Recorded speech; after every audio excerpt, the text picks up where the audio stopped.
Since 2008, the Controller Shop has been setting the standard in custom controllers. Use code ROOSTER for 10% off your entire order.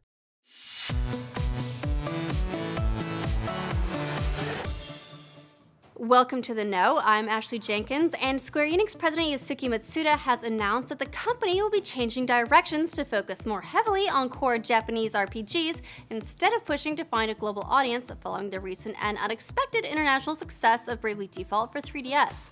In the recent past, Square Enix has been working hard to build a global audience and has been having some trouble pleasing existing fans as a result. Matsuda says, "In the past, when we developed console games with a worldwide premise, we lost our focus, and not only did they end up being games that weren't for the Japanese, but they ended up being incomplete titles that weren't even fit for a global audience." Titles like Hitman Absolution, Sleeping Dogs, and Tomb Raider failed to meet the company's sales expectations. Square Enix had projected 5 to 6 million sales of Tomb Raider in its first month, and it only delivered 3.4 million. However, the game managed to break even at the end of last year ahead of the definitive edition's launch on PS4 and Xbox One in January. Square Enix's new optimism for their core strategy stems from the success of Bravely Default, which initially released on 3DS in Japan in late 2012. It expanded to Europe at the end of last year and to North America early this year. In Japan alone, the title sold more than 400,000 copies and has doubled that with a global release. Square Enix was stunned when the game sold 200,000 copies in its first 3 weeks on sale in North America.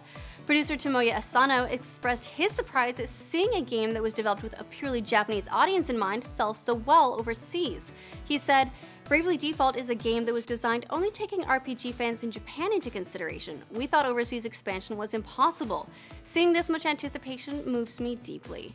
Matsuda says the company has learned from this and decided to return to its roots with a focus on creating games that will appeal to Square Enix's core audience, games like Bravely Default and other classic Japanese RPGs. He expands, "We do have some global titles lined up, however, regardless of whether they're for smartphone or console, there's a difficult element to developing global titles, so we'll be making them without focusing too much on the global aspect." We'll keep you posted with more when Square Enix announces new details. For all the biggest updates in games and entertainment, click like and subscribe, and we'll keep you in the know.